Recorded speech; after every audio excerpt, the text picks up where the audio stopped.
The smell hits you first.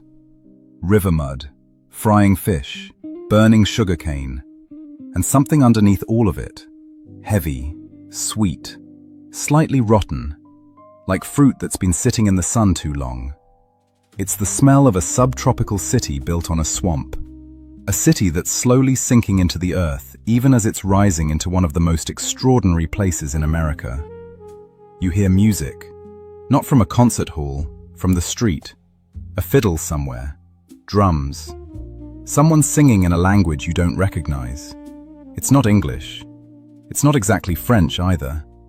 It's Creole, a language born right here in this impossible city, from the collision of French, African, Spanish, and Caribbean cultures that produces something entirely new.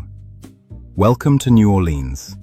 The year is 1820, and there is no other place like this on the planet.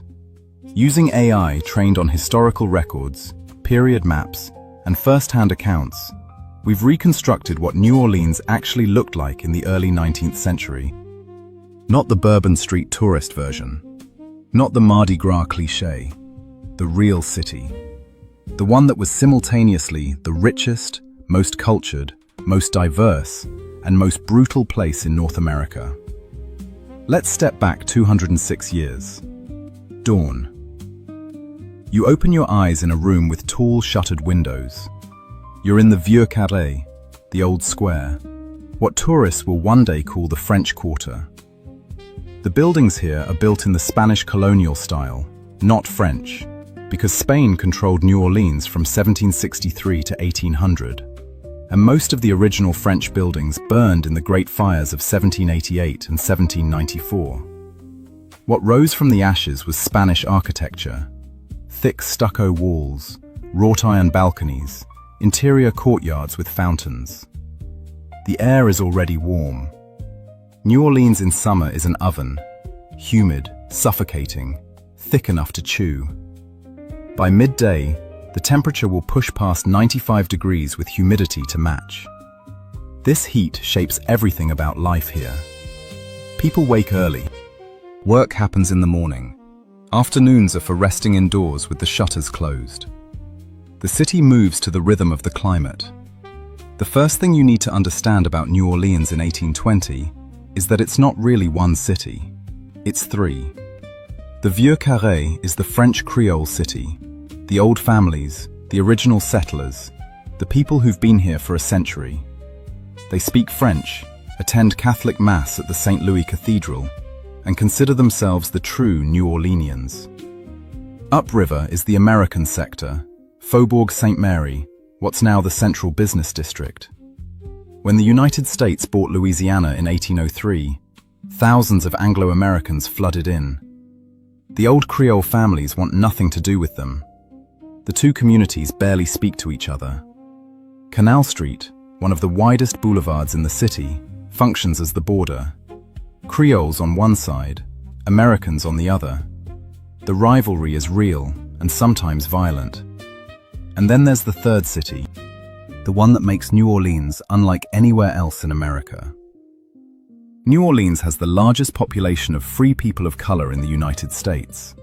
By 1820, there are roughly 7,000 gens de couleur libre, free people of African or mixed-race descent who own property, run businesses, and maintain their own cultural institutions. Some are wealthy, some own slaves themselves. They occupy a middle tier in New Orleans' social structure that simply doesn't exist anywhere else in the country. This is the result of French and Spanish colonial law, which was radically different from English law regarding race. Under the French Code Noir and Spanish regulations, enslaved people could buy their freedom, mixed-race children of free fathers could be emancipated, and free people of color had legal protections. When the Americans took over, they were stunned by what they found. A city where racial boundaries were blurred, where black and white families lived side by side, and where the rigid black-white binary that defined the rest of America simply didn't apply. The Americans immediately tried to change this. They passed laws restricting the rights of free people of color. But in 1820, the old system still mostly holds. New Orleans remains the freest place in America for black people, which, given how unfree the rest of the country is, tells you something about the baseline. Morning. You head to the French market along the river. This is the commercial heart of the city, and it's absolute chaos. Vendors hawk everything imaginable: tropical fruits, live chickens, fresh crawfish, rice, coffee, sugar, spices from the Caribbean. The languages swirl: French, English, Spanish, Choctaw, various West African languages, Creole patois. Enslaved people shop alongside free people, alongside wealthy merchants. A Choctaw woman sells filet powder, ground sassafras leaves that will become essential to gumbo. A German butcher offers sausages. A Caribbean vendor sells pralines. The food. My God, the food. New Orleans in 1820 is already developing the cuisine that will become legendary. Gumbo, a dish that's literally a metaphor for the city, combining African okra, French roux, Choctaw sassafras, Spanish sausage, and local shellfish into something no single culture could have invented alone. Jambalaya, red beans and rice. Beignets, fried dough dusted with powdered sugar, served at the Café des Réfugiés, where Haitian refugees gather. Coffee is everywhere. New Orleans is America's coffee capital. The port handles nearly all the coffee that enters the United States, and New Orleanians drink it constantly. Dark roasted, mixed with chicory, served with hot milk. The coffee house culture here predates anything in New York or Boston by decades. Midday. This is where New Orleans gets complicated, because for all its beauty and culture, this city runs on slavery. In 1820, New Orleans is the largest slave market in North America. The slave trade here is not hidden. It's a central feature of the economy. Enslaved people are bought and sold in public auctions, in hotel lobbies, in dedicated slave pens along Chartres and Esplanade streets. The sugar plantations upriver from New Orleans are among the most brutal in the hemisphere. Working sugarcane in Louisiana heat is backbreaking, dangerous, and often fatal. Roughly 40% of New Orleans' population is enslaved. Another significant portion are free people of color. The white population is actually the minority in many parts of the city. This demographic reality shapes everything: the fear, the laws, the constant anxiety of the planter class about rebellion. And the fear is justified. The memory of the 1811 German Coast Uprising, the largest slave revolt in American history, is still fresh. Over 200 enslaved people marched on New Orleans from plantations upriver, armed with cane knives and axes. The revolt was crushed with extreme violence. Heads of executed rebels were displayed on stakes along the river road for miles as a warning. Afternoon. The heat is unbearable. The city retreats indoors. But there's one place where the afternoon comes alive, and it's a place that exists nowhere else in America. Congo Square. Every Sunday afternoon, enslaved and free black New Orleanians gather in an open field at the edge of the French Quarter. They drum, they dance, they sing in West African languages. They perform ring dances that trace directly back to specific regions of Congo, Senegal, and Dahomey. This is not entertainment. This is cultural preservation. Under conditions of unimaginable oppression, people are keeping their music, their rhythms, their traditions alive. Congo Square is the birthplace of American music. The rhythmic foundations laid here, the syncopation, the call and response, the emphasis on percussion and improvisation, will eventually become jazz, blues, funk, rock and roll. Every American musical genre traces part of its DNA to this dusty field in New Orleans, where enslaved people were allowed, for a few hours each Sunday, to be themselves. Evening. The city transforms at night. The theaters along Orleans Street light up. The Théâtre d'Orléans is one of the finest opera houses in America, performing the same operas that play in Paris, sometimes before New York or Boston even hears them.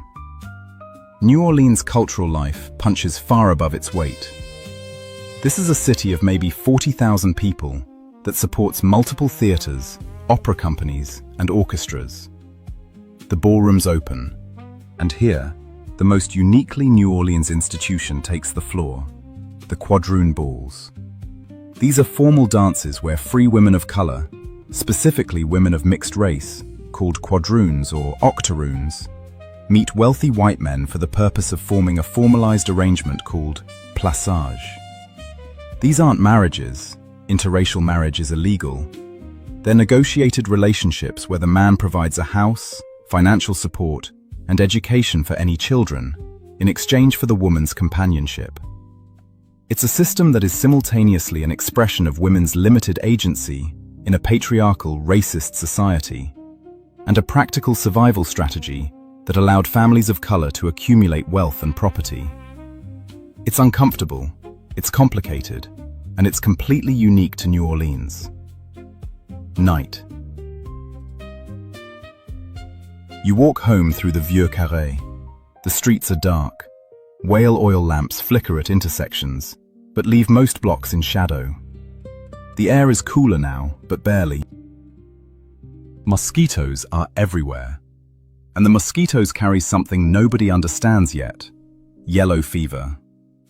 Yellow fever is the dark angel of New Orleans. Every summer it kills hundreds, sometimes thousands. In epidemic years, entire neighborhoods are wiped out. The disease hits newcomers hardest, people who've never been exposed before. Recent immigrants from Ireland and Germany die at catastrophic rates. The Creoles, who've been here for generations and have some acquired immunity, call it the stranger's disease. Nobody knows it's carried by mosquitoes. They won't figure that out until 1900. In 1820, people blamed the miasma, bad air from the swamps. They burned tar in the streets to purify the atmosphere. It doesn't help. The cemetery system reflects this reality. New Orleans buries its dead above ground, in whitewashed stone tombs and vaults, because the water table is so high that coffins buried in the ground float back up. The cemeteries look like miniature cities, cities of the dead. They're some of the most haunting places in America, and in 1820, they're filling up fast. You lie down. Through the open shutters, you can hear the river. The Mississippi, a mile wide at this point, brown with sediment from half a continent. Everything in New Orleans flows from that river. The trade, the wealth, the people, the food, the music, the disease. The river made this city, and the river will eventually try to destroy it. But tonight, in 1820, New Orleans is alive. Messy, violent, beautiful, corrupt, creative, cruel, and absolutely unlike any other place on Earth.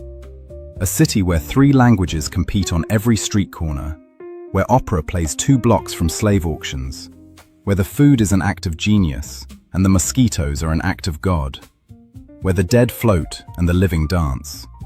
There's never been a city like this. There never will be again. Thanks for watching Time Warp Cities. If you enjoyed this journey through early New Orleans, hit subscribe and drop a comment. What city should we reconstruct next? As always, we'll see you in the past.